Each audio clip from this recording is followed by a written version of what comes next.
I guess in your experience, what do you think are some of the most common struggles, and it could be men or women, but specifically men that you've seen that you've had to help coach people through and to get over? It's like, what are like the really common, I know you said anger obviously is a huge one, and that competitiveness. Are there any other things that you feel like are just you see in every single man that you treat? Yeah, I think not every other, but a common theme is lack of meaning and purpose.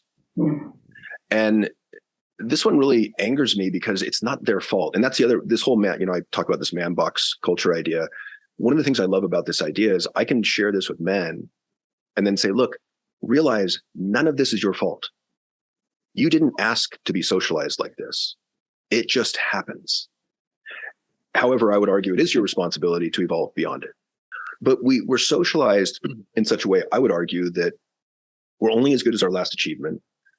And typically most men get the message that they need to be a good provider, which is not a bad message, but they take it, to the nth degree, and they really over focus on wealth creation, maybe creating power, maybe creating prestige and, kind of some degree of reputation, which again, isn't bad in and of itself. It's a matter of to what degree do you take it?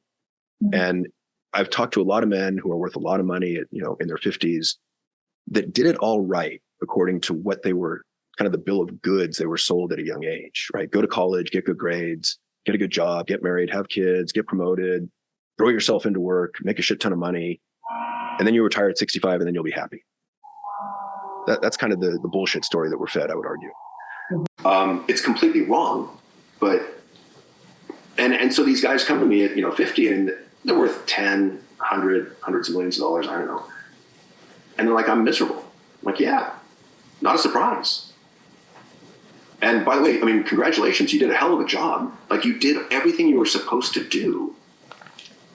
You're just lacking meaning. Mm-hmm. You believed the bullshit story that was fed to you, and that's not your fault.